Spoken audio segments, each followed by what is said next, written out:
नमस्कार, हिमाचल दस्तक में आप सभी का स्वागत है। मैं हूं आपके साथ प्रवीण मुंगटा।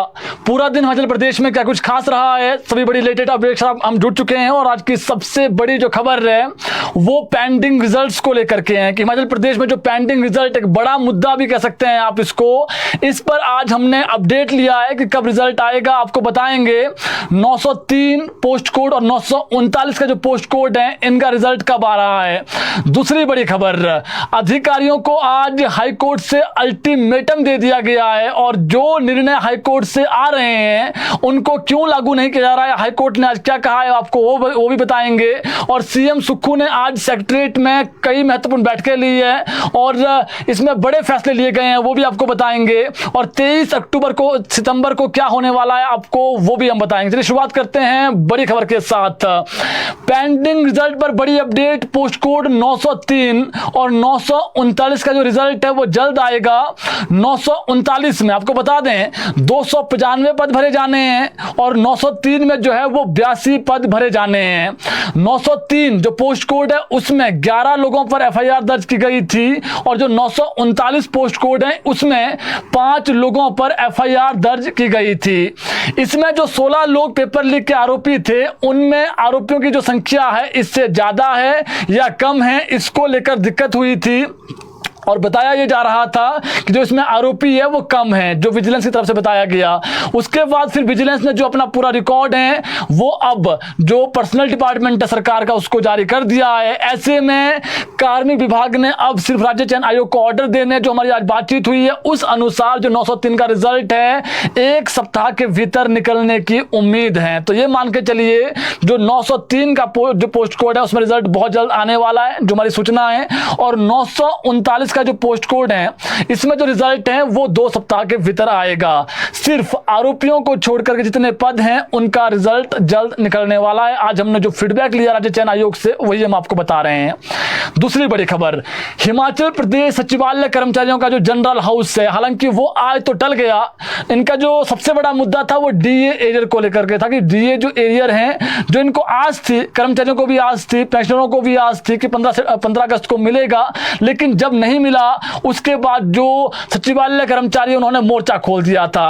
अब देखिए 23 सितंबर को क्या करेंगे ये वो भी बताएंगे। और इनको जिस प्रकार से अब 1 सप्ताह के भीतर इनको हो सकता है समय जो है वो मिल जाए सीएम से, और इन्होंने समय बीते कल जो वार्तालाप इनकी सरकार के साथ हुई है उस हिसाब से इनको 1 सप्ताह के भीतर जो है वार्तालाप के लिए बुलाया जाएगा। अब इनका जो जनरल हाउस है वो इन्होंने टाल दिया है। अब ये जो जनरल हाउस है अगर 22 सितंबर से पहले सरकार वार्तालाप के लिए बुला लेती है तो फिर ये सरकार के साथ चलेंगे, लेकिन अगर 22 सितंबर से पहले इनको नहीं बुलाया गया तो 23 सितंबर को ये फिर से मोर्चा खोलेंगे और जनरल हाउस जो है वो 23 सितंबर को होगा, ठीक 1:30 बजे ये जनरल हाउस होगा। हिमाचल सचिवालय कर्मचारी संघ का कहना है कि सरकार की ओर से उन्हें 1 सप्ताह का जो समय है वो वार्ता के लिए दिया गया है। ऐसे में 1 सप्ताह का वो इंतजार करेंगे। अगर इस समय के भीतर सीएम के साथ उनकी वार्ता हो जाती है और सकारात्मक निर्णय आता है तो सरकार के साथ वो चलेंगे। अगर 1 सप्ताह के भीतर सीएम के साथ बैठक नहीं होती है तो उसके बाद कर्मचारी आगामी रणनीति तैयार करेंगे। राज्य सचिवालय में आज मध्य प्रदेश राज्य सचिवालय कर्मचारी महासंघ के जो अध्यक्ष हैं संजीव शर्मा, उनकी ओर से एक प्रेस वार्ता भी की गई और उन्होंने जो है वो मीडिया में बयान दिया। उन्होंने कहा है कि जनरल हाउस फिलहाल हमने टाल दिया है, सरकार जल्द ही कर्मचारियों से वार्ता करेगी। उन्होंने कहा अगर सीएम 1 कदम आगे बढ़ेंगे तो हम जो कर्मचारी है वो 4 कदम आगे बढ़ेंगे। उन्होंने कहा कि वो 1 सप्ताह का इंतजार करेंगे। अगर फिर भी सरकार वार्ता के लिए नहीं बुलाती है तो 23 सितंबर सोमवार से फिर जो है वो जनरल हाउस होगा और उसमें जितने भी कर्मचारी प्रदेश के हैं और जो सेक्रेटरी कर्मचारी है वो जो निराश चल रहे हैं, 15 अगस्त को उनको लग रहा था कि सरकार डीए की किस्त दे देगी, हालांकि अगर एरियर नहीं भी देना है तो डीए की 1 किस्त दे देगी, तो वो तोहफा मान के चल रहे थे। लेकिन जब कुछ नहीं दिया गया तो उन्होंने कहा कि जो कर्मचारी थे, सिर्फ मेरी बात नहीं है, जितने भी कर्मचारी प्रदेश में वो आक्रोश में थे। उन्होंने कहा कि उन्हें भी वोटिंग के जरिए अध्यक्ष चुना गया है। उन्होंने कहा कि वोट का मतलब है हम उनके साथ गिरवी हो गए हैं, यानी उन्होंने खुद ये बात कही कि जब हमें वोट दिया कर्मचारियों ने, उनकी बात रखने का हम सिर्फ माध्यम हैं, जो बात है वो कर्मचारियों की है जो हम अपने माध्यम से रखते हैं। उन्होंने कहा जब गेट मीटिंग हुई तो उसमें कुछ शब्दावली ठीक नहीं रही होगी, ये बात हम मानते हैं। सरकार की तरफ से भी बयानबाजी आती है है जिससे कर्मचारी नाराज हो गए। उन्होंने कहा है कि जो प्रिविलेज मोशन लाने की बात कर्मचारियों को लेकर की गई है उससे कर्मचारी अब भड़क गए हैं। उन्होंने कहा कि हिमाचल के इतिहास में ऐसा पहली बार हुआ जब कर्मचारियों को प्रिविलेज मोशन का नोटिस दिया गया है।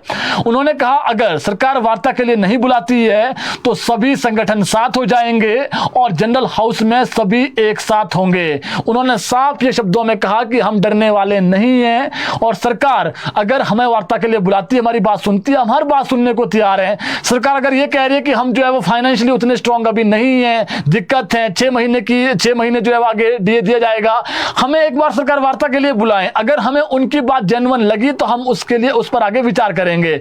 लेकिन उन्होंने कहा कि जो ये डीए एरियर की लड़ाई है ये सिर्फ सचिवालय कर्मचारियों की नहीं है, ये लड़ाई प्रदेश के लाखों कर्मचारी, 2 लाख से अधिक कर्मचारी और इसके अलावा जो 2 लाख के लगभग पेंशनर हैं उनकी लड़ाई है। हम केवल जो है वो कर्मचारी नेता है इसलिए हम जो है वो आगे सुरक्षा में रहते हैं, लेकिन जो पीछे से कर्मचारी बात कहते हैं वही बात हम आगे रखते हैं। उन्होंने कहा कि अगर सरकार वार्ता के लिए बुलाते हैं तो ठीक है, नहीं बुलाते हैं तो फिर जो उन्होंने कहा, हालांकि उन्होंने ये आश्वस्त किया है कि उन्हें आश्वस्त हैं वो कि उन्हें बुला लिया जाएगा और उसमें जो है वार्तालाप के माध्यम से फिर जो अगला डिसीजन है वो लिया जाएगा, वरना 23 सितंबर से फिर कर्मचारी मोर्चा खोलेंगे। और उन्होंने ये भी कह दिया है कि 22 सितंबर के बाद फिर हम जो है आगामी समय में बड़ा जो कह सकते हैं आप एक जैसे जनरल हाउस से शुरू होगा उसके बाद कर्मचारी जो है वो आगे क्या डिसीजन लेना है वो उसी दिन उस जनरल हाउस में वो तय कर देंगे, यानी उसके बाद मोर्चा खोलेंगे वो।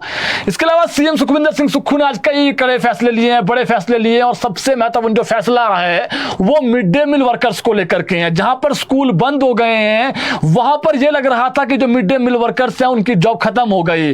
अब सीएम ने क्या डिसीजन लिया, इनकी जॉब बच जाएगी, सुनाते हैं आपको। मुख्यमंत्री सुखविंदर सिंह सुक्खू ने आज शिक्षा विभाग की बैठक की अध्यक्षता की सचिवालय में। इस दौरान उन्होंने कहा कि विद्यालयों के विलय के दृष्टिगत सरप्लस मिड डे मील कार्यकर्ताओं को समीपवर्ती स्कूलों में समायोजित किया जाएगा, यानी जो नजदीकी स्कूल होगा वहां पर इनकी जो सेवाएं हैं वो ली जाएगी, इनकी सेवाओं को समाप्त नहीं किया जाएगा, सीएम ने यह कहा है। उन्होंने कहा कि प्रदेश सरकार विभिन्न पहलुओं के माध्यम से वर्तमान शिक्षा प्रणाली में क्रांतिकारी बदलाव ला रही है और शिक्षण संस्थानों में गुणात्मक शिक्षा प्रदान करने के उद्देश्य से सरकारी स्कूलों का विलय किया जा रहा है। मुख्यमंत्री के इस ऐलान के बाद प्रदेश के जो मिड डे मील वर्कर्स हैं जो स्कूल बंद होने के चलते बेरोजगार हो गए थे उन्हें राहत मिली है। दरअसल राज्य सरकार ने लगभग 400 से अधिक प्राइमरी और जो मिडिल स्कूल है उनको बंद करने का निर्णय लिया और उनको कुछ स्कूलों का जो है विलय किया गया। इन स्कूलों में लगे मिड डे मील वर्कर्स पर कोई फैसला नहीं होने के चलते स्कूल प्रबंधन व जो विभाग हैं उन्होंने भी हाथ खड़े कर लिए थे। लेकिन अब सीएम के ऐलान के बाद छात्र संख्या के आधार पर ही दूसरे स्कूलों में मिड डे मील वर्कर्स दोपहर का जो भोजन है उसको बनाने के लिए तैनात किए जाएंगे। इस दौरान सीएम सुक्खू ने कहा कि प्रदेश सरकार राज्य शैक्षिक अनुसंधान एवं प्रशिक्षण परिषद और जिला शिक्षण एवं प्रशिक्षण संस्थानों का पुनर्गठन करेगी। इसका उद्देश्य प्रदेश के विद्यार्थियों को गुणात्मक शिक्षा और प्रशिक्षण प्रदान करना है। उन्होंने कहा कि पूर्व भाजपा सरकार की गलत नीतियों के कारण उन्होंने आरोप लगाया है हिमाचल प्रदेश गुणात्मक शिक्षा के क्षेत्र में राष्ट्रीय स्तर पर 21वें स्थान पर फिसल गया है और वर्तमान प्रदेश सरकार सरकारी शिक्षण संस्थानों में गुणात्मक शिक्षा प्रदान करने के लिए प्रमुखता से कार्य कर रही है। उन्होंने कहा कि प्रदेश सरकार शैक्षणिक संस्थानों में खेल अधोसंरचना उन्नयन करने के लिए ठोस प्रयास कर रही है। उन्होंने आज बड़ी बात कही है, एक बहुत महत्वपूर्ण खबर रही है कि जो 6 से 14 साल के जो बच्चे हैं उनके जो आयु वर्ग के विद्यार्थी होते हैं उनके लिए खेल गतिविधि अलग होती है, अंडर 14 होता है उनके लिए। लेकिन जो 12 साल से कम आयु के जो बच्चे हैं उनके लिए जो है वो गतिविधि अलग होती थी, लेकिन बीच में कुछ दिक्कत हुई है। लेकिन उन्होंने कहा है कि बहुत जल्दी जो 6 से 11 वर्ष के बच्चे हैं उनके लिए भी जो प्रतियोगिताएं हैं वो आयोजित की जाएगी। तो ये मान के चलिए जो अंडर 14 खेल प्रतियोगिताएं कहीं ना कहीं जो है वो रुक गई थी वो बहुत जल्दी होगी। सीएम ने ये आज बड़ा डिसीजन लिया है जो हुआ है। इसके अलावा बैठक के दौरान मुख्यमंत्री ने कहा कि प्रदेश सरकार ने शिक्षकों का ज्ञान वर्धन करने और उन्हें विश्व स्तरीय शिक्षण पद्धतियों की जानकारी प्रदान करने के लिए विदेशों में शिक्षण भ्रमण करवाया है ताकि प्रदेश के जो विद्यार्थी हैं वो लाभान्वित हो सकें। प्रदेश सरकार शिक्षा, खेल और अन्य क्षेत्रों में उत्कृष्ट प्रदर्शन करने वाले जो मेधावी विद्यार्थी है उनके लिए भी अब जो भ्रमण कार्यक्रम है वो आयोजित करेगी ताकि विद्यार्थियों की प्रतिभा में और निखार आ सकें। सीएम सुक्खू ने साफ किया कि गुणवत्तापूर्ण शिक्षा के लिए जो भी करना पड़े सरकार हर कदम उठाएगी। स्कूल खोलना ही लक्ष्य नहीं होना चाहिए, स्कूलों में अध्यापक भी हो, वहां पर गुणवत्तापूर्ण शिक्षा भी प्रदान की जाए, यह भी सरकार का कर्तव्य होना चाहिए। इसलिए जहां पर 1-2 बच्चे थे उन स्कूलों को मर्ज किया गया है ताकि जो वहां पर जो अन्य स्कूल है, जहां दूसरा स्कूल है, पूरा स्टाफ भी दे सकें हम, और दूसरा जो गुणवत्तापूर्ण शिक्षक वहां पर शिक्षा है वो वहां पर बच्चों को दी जा सके। इसके अलावा बात करें पेंशनर्स की, ये भी बड़ा मुद्दा बन गया है प्रदेश में। जो पेंशनर्स हैं, जो उनको 1 महीने डिले हुई है अभी पेंशन, अब इसके बाद जो पेंशनर्स हैं उन्होंने प्रदेश सरकार के खिलाफ मोर्चा खोल दिया है। आज शिमला में पेंशनर्स वेलफेयर एसोसिएशन ने जो उनकी संगठन की शिमला इकाई है उनकी बैठक हुई और 20 सितंबर को उन्होंने ऐलान कर दिया है। आज 20 सितंबर को प्रदेश सरकार के खिलाफ प्रदेश भर में सभी जिला मुख्यालय, स्थानीय स्तर पर जगह जगह जो है प्रदर्शन किए जाएंगे। पेंशनर वेलफेयर एसोसिएशन के जो प्रदेश अध्यक्ष हैं आत्माराम शर्मा, उन्होंने कहा कि जो पेंशनर एसोसिएशन है उन्होंने जुलाई माह में राज्य स्तरीय बैठक में मुख्यमंत्री से 15 सितंबर तक मिलने का समय मांगा था, लेकिन मुख्यमंत्री ने उन्हें मिलने का समय नहीं दिया, जिसके बाद पेंशनर एसोसिएशन ने 20 सितंबर को प्रदेश सरकार के खिलाफ प्रदर्शन करने का ऐलान कर दिया है। उन्होंने कहा 20 तारीख को किन्नौर से लेकर सिरमौर तक, लाहौल से लेकर चंबा तक पूरे प्रदेश भर में प्रदर्शन किए जाएंगे और मुख्यमंत्री को ज्ञापन भी सौंपा जाएगा। उन्होंने बताया कि पेंशनर लंबे समय से प्रदेश सरकार से जेसीसी के गठन की मांग कर रहा है और पेंशनर को उसमें शामिल किया जाए इसकी भी वो मांग कर रहा है, लेकिन सरकार ने अभी तक जेसीसी का जो गठन है वो नहीं किया। एक महत्वपूर्ण जो मंच हमें होता था वो हमें नहीं प्रदान किया है। ऐसे में हम जो अपने मुद्दे हैं वो सरकार तक नहीं रख पा रहे हैं। आत्माराम शर्मा ने कहा है कि जो उन्हें वार्तालाप के लिए नहीं बुलाया गया है और जो जेसीसी के गठन का आश्वासन दिया है, ऐसे में उन्होंने सड़क पर उतरने का फैसला लिया है, क्योंकि जो आश्वासन दिया गया था वो हुआ नहीं, उससे पहले अल्टीमेटम भी दिया था उन्होंने। अब जो है वो जो पेंशनर्स हैं उनको दिक्कतें हो रही है, दिक्कतें क्या क्या उनकी बताते हैं आपको। मेडिकल बिल काफी समय से फंसे हुए हैं पेंशनरों के, जिसकी अदायगी नहीं हुई है। जनवरी 2016 से लेकर दिसंबर 2021 तक सेवानिवृत्त हुए कर्मचारियों को अभी तक पेंशन के पूरे लाभ नहीं मिले हैं, यह भी इनका एक मुद्दा है। और कम्यूटेशन की राशि कटौती 10 साल के बाद बंद की जाए। प्रदेश सरकार सेवानिवृत्त कर्मचारियों के हितों की लगातार अनदेखी कर रही है, यह भी उन्होंने आरोप लगाया, जिसके चलते पेंशनरों में खासा रोष है। उन्होंने कहा कि छठा वेतन आयोग का जो एरियर है उसका भुगतान नहीं हुआ है, जो डीए की किस्त मिलनी चाहिए थी वो भी नहीं मिली है, मेडिकल बिल का भुगतान नहीं हुआ है और जेसीसी का गठन भी नहीं किया गया है। इसलिए अब जो मजबूरन अब जो पेंशनर्स हैं वो सड़कों पर उतरेंगे, तो इन्होंने भी मोर्चा खोल दिया है। इसके अलावा बात करें एक और खबर को लेकर के, अखिल भारतीय कांग्रेस कमेटी की जो पूर्व अध्यक्ष सोनिया गांधी वो आज शिमला पहुंच गई है। प्रदेश के पड़ोसी राज्य हरियाणा और जम्मू कश्मीर में विधानसभा चुनाव के बीच अब 2 दिन पहले ही जो एआईसीसी की महासचिव है प्रियंका गांधी वाड्रा वो शिमला पहुंची है। आपको बता दें छराबड़ा में उनका घर है, वहां पर रुकी हुई है प्रियंका गांधी। आज उनकी जो माता है, जो कह सकते हैं पूर्व में कांग्रेस के अध्यक्ष रही है सोनिया गांधी, दिग्गज नेता है कांग्रेस की, ये भी शिमला पहुंच गई है और लगभग 1 बजे के आसपास ये छराबड़ा पहुंच गई। दिल्ली से सोनिया गांधी चंडीगढ़ तक फ्लाइट में आई, चंडीगढ़ से सड़क मार्ग के जरिए सोलन के रास्ते जो है वो छराबड़ा पहुंच गई है, जहां पर प्रियंका गांधी बीते रविवार से ठहरी हुई है। बताया जा रहा है कि दोनों कांग्रेस नेता यहां पर फिलहाल इनका ये निजी दौरा है और इस दौरान हो सकता है सीएम सुखविंदर सिंह सुक्खू दोनों नेताओं से जो शिष्टाचार भेंट है वहां पर कर सकते हैं। अभी तक दोनों का कोई जो सार्वजनिक कार्यक्रम नहीं आया है और छुट्टियां बिताने वो यहां पर पहुंचे हैं और सोनिया और प्रियंका गांधी अगले 4-5 दिन यहां पर रुक सकती है। लगभग 1 सप्ताह रुकने का कार्यक्रम हो सकता है 4-5 दिन, और यहीं से जो है वो अब जो पंजाब हरियाणा है और जो जम्मू कश्मीर की राजनीति चल रही है, चुनाव वहां पर चले हुए हैं, उसकी नजर शिमला से ही रखने वाले हैं दोनों नेता। इसके अलावा बात करें कैबिनेट बैठक को लेकर के, हिमाचल मंत्रिमंडल की जो बैठक है ये 20 सितंबर को होनी है ठीक 12 बजे और इसको लेकर के एजेंडे अब तैयार हो रहे हैं। हालांकि अभी तक क्योंकि आपको पता है 2 दिन अभी बचे हुए हैं, 3 दिन बचे, 2 दिन अभी जो है इन प्रोसेस, कल से 18-19 बचा हुआ है, कल से 17 आया था, तो अभी एजेंडे जो है फाइनलाइज नहीं हुए हैं। तो एजेंडा संभावना है कि कुछ जो एजेंडे हैं वो कल तक फाइनलाइज हो जाएंगे और 19 को भी एजेंडा फाइनल होगा। तो इसमें हम आपको बता देंगे कि कल क्या एजेंडे जो है वो फाइनल हुए हैं। लेकिन इसमें आपको बता दें जो कैबिनेट की बैठक है इसमें भर्तियां आएगी, जो भर्तियां जो है वो काफ़ी विभागों में अभी भी जो है वो नहीं हो पाई है, और शिक्षा विभाग में भर्तियां होगी, कुछ और विभागों में भर्तियां होगी। इसके अलावा बात करें पुलिस भर्ती को लेकर के, पुलिस भर्ती के लिए नया सॉफ्टवेयर तैयार जो है वो कर लिया गया है, और इंफॉर्मेटिक्स सेंटर NIC ने इसे बनाया है। आजकल इसका ट्रायल चल रहा है, और प्रदेश में बहुत जल्दी जो पुलिस भर्ती है उसका विज्ञापन निकलेगा। यानी जो पुलिस भर्ती है काफ़ी लंबे समय से फंसी हुई है, पहले इसको जो है वो कोशिश की जा रही थी कि लोक सेवा आयोग से किया जाए, फिर अब इसमें जो अब राज्य चयन आयोग के माध्यम से किया जाए, फिर इसमें सरकार ने फाइनल किया कि लोक सेवा आयोग से इसको किया जाएगा। इसका जो सॉफ्टवेयर है वो तैयार कर लिया गया है, ट्रायल चल रहा है, बहुत जल्दी जो है वो भर्तियां निकलेगी।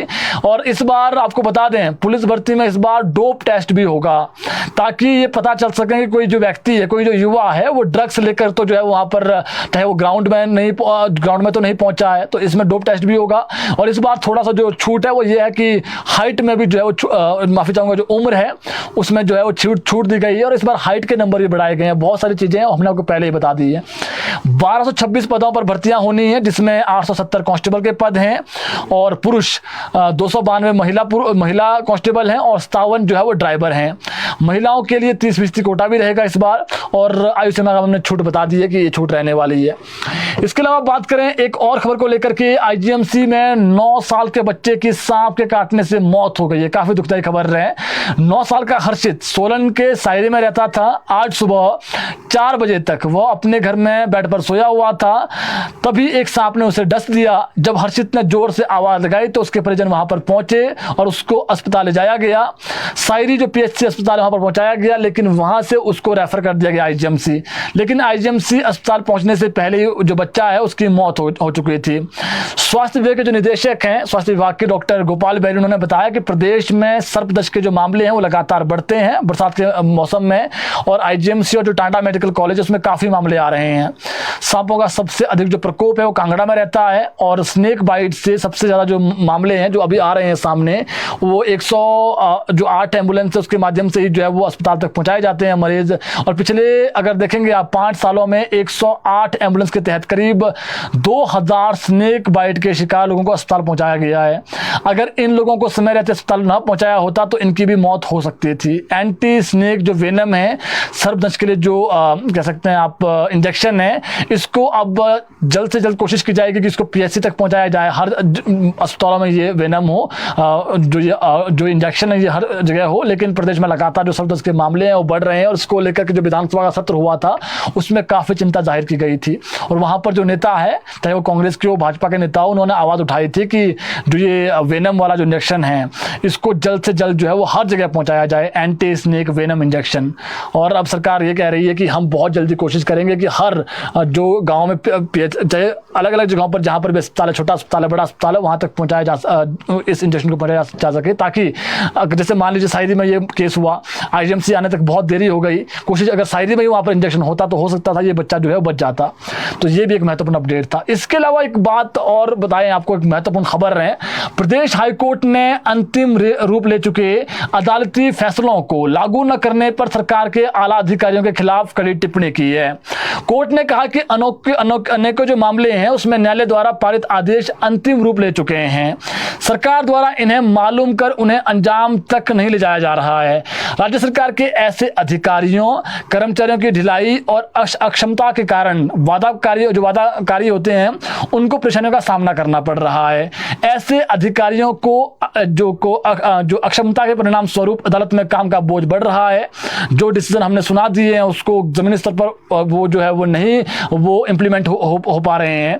और विशेष रूप से राज्य सरकार के खिलाफ दायर की जाने वाली अनुपालना याचिकाओं में दिन ब दिन बढ़ोतरी हो रही है। यह हाईकोर्ट ने कहा है। इससे न केवल सरकार का जो समय है और जो ऊर्जा की हानि हो रही है, बल्कि सरकारी खजाने की भी हानि हो रही है। ऐसी स्थिति में जब आदेशों का अनुपालना सुनिश्चित करने के लिए न्यायालय द्वारा जो है वो लगातार आदेश दिए जा रहे हैं, उसके बावजूद भी जो है वो कुछ अधिकारी और जो कुछ कर्मचारी है उसका कार्यान्वयन जो है वो नहीं कर रहे हैं। न्यायाधीश विवेक सिंह ठाकुर और न्यायाधीश सत्येन वैद्य की खंडपीठ ने प्रार्थी शेर सिंह की अनुपालना याचिका की सुनवाई के पश्चात उपरोक्त जो हमने बताया आपको ये टिप्पणी की है। कोर्ट ने स्वास्थ्य व वित्त विभाग के सचिवों को 2 सप्ताह के भीतर प्रार्थी के पक्ष में दिए अदालती आदेशों की अनुपालना सुनिश्चित करने के आदेश दिए हैं। ऐसा न होने की सूरत में कोर्ट ने वित्त रेगुलेशन सचिव को अगली सुनवाई के दौरान रिकॉर्ड सहित कोर्ट में उपस्थित रहने के आदेश जारी किए हैं। तो ये महत्वपूर्ण एक बड़ा फैसला है हाई कोर्ट से जो एक आज सुनाया गया है कि जो हम फैसले यहाँ पर दे रहे हैं यहाँ से वो इम्प्लीमेंट नहीं हो रहे हैं। ऐसे में आगामी समय में जो है वो इस पर हो सकता है कड़ी से कड़ी जो है वो टिप्पणी भी कर सकता है हाई कोर्ट, वहाँ से जो है फरमान भी सुना सकता है। अगर जो कोर्ट ने एक अल्टीमेटम दिया, अगर उस सूरत में अगर कोर्ट में वो चीज़ें नहीं होती है, जो व्यक्ति है जो जिसने याचिका डाली है, तो फिर जो है वो जो वित्त रेगुलेशन सचिव है इनको अगले जो सुनवाई है उसमें रिकॉर्ड सहित जो है वो बुलाया गया है। जो अगली सुनवाई इसी मामले में वो 1 अक्टूबर को होनी है। इसके अलावा बताएं आपको एक और महत्वपूर्ण खबर, मध्य प्रदेश पुलिस ने अवैध ड्रग व्यापार के खिलाफ बड़े ऑपरेशन को अंजाम दिया है। राज्य में पहली बार 42 टीमों ने एक साथ 42 स्थानों पर छापेमारी की है और बड़ी मात्रा में जो मादक पदार्थ है उनको जब्त किया है। मध्य प्रदेश पुलिस लगातार जो मादक पदार्थ है उनके लिए प्रयास कर रही है, कैसे कैसे जो गिरोह है इन पर कब्जा इन पर इनका जो पर्दाफाश है वो किया जा सके। अब देखिए जहां पर इन्होंने छापेमारी की है 42 स्थानों पर, पुलिस ने इस कार्रवाई के दौरान 8 आरोपियों को गिरफ्तार कर लिया गया है और पुलिस ने एनडीपीएस जो एक्ट है उसके तहत 4 मामले और एक्साइज एक्ट के तहत 4 केस दर्ज किए हैं। एनडीपीएस एक्ट के तहत 5 किलोग्राम जो है वो इसमें पोपी हस्क और 25 ग्राम जो हेरोइन है वो जब्त की गई है, जबकि एक्साइज एक्ट में 57 लीटर अवैध शराब जब्त की गई है। पुलिस द्वारा यह कार्रवाई 15 सितंबर को कांगड़ा, नूरपुर, चंबा, ऊना और बिलासपुर जिला में की गई और कांगड़ा जिला में 8 जगह, नूरपुर पुलिस जिला में 10 जगह, चंबा में 7, ऊना में 6 और बिलासपुर में 11 स्थानों पर पुलिस ने एक साथ रेड की है। इस कार्रवाई के दौरान एक संदिग्ध का जो है वो घर सरकारी भूमि पर पाया गया। इसे लेकर आगामी जो कार्रवाई है वो स्थानीय प्रशासन कर रहा है। तो 42 जगहों पर एक साथ छापेमारी की गई और पुलिस ने कितने केस किए हैं, कितने आरोपी जो है वो गिरफ्तार किए हैं, ये हमने आपको बता दिया है। इसके अलावा बात करें हिंदू नेताओं पर FIR हुई है, ये बड़ी खबर है। सोलन में प्रदर्शन करने पर व्यापार मंडल अध्यक्ष और हिंदू समाज के नेताओं पर पुलिस ने मामले दर्ज किए हैं। इसमें पुलिस ने तय रूट से बाहर जाने और विरोध समुदाय के खिलाफ विशेष समुदाय के खिलाफ आपत्तिजनक नारे लगाने पर मामले दर्ज किए हैं। पुलिस के अनुसार उक्त प्रदर्शन का जो नेतृत्व है व्यापार मंडल के अध्यक्ष कुशल जेठी और हिंदू समाज के प्रतिनिधियों मुकेश शर्मा, भूपेंद्र ठाकुर व आशीष और अन्य की ओर से किया जा रहा था।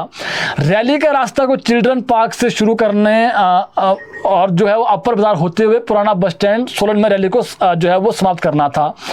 उक्त प्रदर्शन के दौरान प्रदर्शनकारियों की ओर से माल रोड पर एक व्यक्ति के साथ हाथापाई की गई और समुदाय विशेष के प्रति जो है वो आपत्तिजनक टिप्पणी की गई, नारेबाजी की गई, जिसका एक वीडियो भी सोशल मीडिया पर वायरल हुआ है। इसके अतिरिक्त प्रदर्शनकारियों ने पुराना बस स्टैंड के समीप व अन्य जगहों पर दुकानों चिन्हित करके उन पर क्रॉस का निशान भी लगाए हैं तथा कुछ दुकानों के बाहर होर्डिंग को भी तोड़ा है। अब प्रदर्शन रैली के दौरान नेतृत्व कर रहे इन जो ये व्यापारी नेता है, जो व्यापार मंडल के अध्यक्ष हैं कुशल जेठी, और इन पर आरोप लगाया कुशल जेठी पर कि इन्होंने उक्त रैली को तय रूट से हटाकर जो है वो कोटला की तरफ जो है वो ले जाया गया है। और रैली का जो तय समय था वो 12 बजे तक था, जो समय अधिक से अधिक रखा गया था, लेकिन ऐसा नहीं हुआ। बार बार समझाने पर भी वो नहीं माने। इसके चलते अब जो है वो जो पुलिस थाना सदर है सोलन में वहाँ पर FIR दर्ज की गई है। इसकी जो पुष्टि है वो SP के जो SP है सोलन के गौरव सिंह उन्होंने पुष्टि की है। इसके अलावा बात करें एक और खबर को लेकर, शिमला के संजौली के बाद अब उपनगर कुसुम्पटी में भी मस्जिद गिराने की जो मांग है वो उठ रही है, जो अवैध वहां पर निर्माण हुआ है। इसे लेकर कुसुम्पटी जो वहां पर लोग हैं, जो पार्षद हैं, उनका एक प्रतिनिधि मंडल आज नगर निगम आयुक्त भूपेंद्र अत्री से मिलने पहुंचा। वहां पर जो आयुक्त है वो किसी काम की वजह से दफ्तर में नहीं मिले और लिहाजा कुसुम्पटी वासियों ने जो ये ज्ञापन है वो DC शिमला अनुपम कश्यप को सौंपा है आज और मस्जिद के अवैध निर्माण को गिराने की मांग की है। MC आयुक्त कोर्ट 1 साल पहले ही इसी मस्जिद को लेकर के जो है वो निर्णय ले चुके हैं, आदेश सुना चुके हैं और इसका एक हिस्सा जो अवैध है उसको गिराने के ऑर्डर पहले ही हुए हैं। मगर जो वक्फ बोर्ड हैं उन्होंने एमसी आयुक्त के फैसले को सेशन कोर्ट में चुनौती दे रखी है। अभी यही मामला जो है वो कोर्ट में विचाराधीन है और डीसी से जो मिलने पहुंचे थे लोग, उन्होंने ये मांग की है कि जल्द से जल्द जो वहां पर ये अवैध है उसको हटाया भी जाए। और दूसरा उन्होंने कहा है कि जो ये एमसी कोर्ट के आदेश हैं तोड़ने के, उसके बावजूद वहां पर जो मस्जिद है उसमें अवैध जो है वो गतिविधियां हो रही है, अवैध हिस्से में जो है वो धार्मिक गतिविधियां हो रही है, ये आरोप लगा है जी। इसके अलावा बात करें एक और खबर को लेकर के, शिमला में एक नाबालिग लड़की से रेप का मामला सामने आया है और आरोप है कि घटना को पड़ोस में रह रहे एक युवक ने अंजाम दिया है। नाबालिग लड़की से रेप का मामला जो है पिछले कल का है और जो शिमला पुलिस ईस्ट वहां पर यह मामला जो है दर्ज किया गया थाने में और पीड़िता की मौसी ने पुलिस में शिकायत की है और शिकायतकर्ता ने पुलिस को बताया कि उसकी छोटी बहन की एक बेटी इन दिनों शिमला में रह रही है और ऐसे में अपने कमरे में वो अकेले रहती है। पिछले कल उसकी बहन का उसको कॉल आया कि उसकी जो बेटी है उसके साथ रेप हुआ है। तो आज जो मासी है और ये जो रेप करने वाला व्यक्ति है ये उस लड़की के पड़ोस में ही रहता है, मोनू इसका नाम है जिस पर आरोप लगा है और इसको देखिए आज पुलिस ने पकड़ लिया है, उसको आज कोर्ट में भी पेश किया गया है और 24 घंटे के अंदर आरोपी को पकड़ लिया गया है। इस पर आरोप लगा है कि ये जो व्यक्ति है ये बाथरूम की खिड़की से लड़की के कमरे में जबरदस्ती घुसा और वहां पर रेप किया और आरोपी ने नाबालिग लड़की का वीडियो भी बनाया है और किसी को बताने पर उसे जान से मारने की धमकी दी थी। जो लड़की है वो बहुत सहमी हुई है, डरी हुई है, नाबालिग लड़की है। फिलहाल पुलिस ने जो आरोपी है उसको गिरफ्तार कर लिया है और इस पर आगामी जो कार्रवाई है वो की जा रही है। लेकिन सोचने वाली बात यह है जो आरोपी है इसकी उम्र 36 साल है और ये जो लड़की है नाबालिग लड़की है इसके बेटी की उम्र की ये लड़की है। तो ये सच में शर्मनाक है, राजधानी को शर्मसार करने वाली घटना है। जो आरोपी पकड़ लिया गया है इस पर जो कानूनी कार्रवाई है वो की जा रही है। इसके अलावा बात करें अन्य खबर को लेकर के, मौसम का अपडेट बता दें आपको। प्रदेश में जो मौसम है वो कल से खराब रहने वाला है और इसमें येलो अलर्ट जो है वो जारी किया गया है मौसम विज्ञान केंद्र द्वारा। कल और परसों प्रदेश में अधिकांश जगहों पर बारिश होने का पूर्वानुमान है। बिलासपुर, कांगड़ा, मंडी, सोलन, सिरमौर और शिमला ये ऐसे जिले हैं जहां पर कल बारिश होने का पूर्वानुमान है। तो मौसम कल और परसों खराब रहेगा और आज भी शिमला में बारिश हुई दोपहर के बाद और कल इन जगहों पर येलो अलर्ट जारी किया गया है। बिलासपुर, कांगड़ा, मंडी, सोलन, सिरमौर और शिमला। बाकी जगहों पर कम बारिश होगी लेकिन इन जगहों पर जो है वो अधिक बारिश होने का पूर्वानुमान है। फिलहाल अभी इतना ही, फिर जुड़ेंगे आपके साथ कल ठीक 6 बजे नई खबरें लेकर के आएंगे, नई अपडेट आपको देंगे। जुड़े रहें ताज़ा खबरों के लिए हिमाचल दस्तक टीवी के साथ।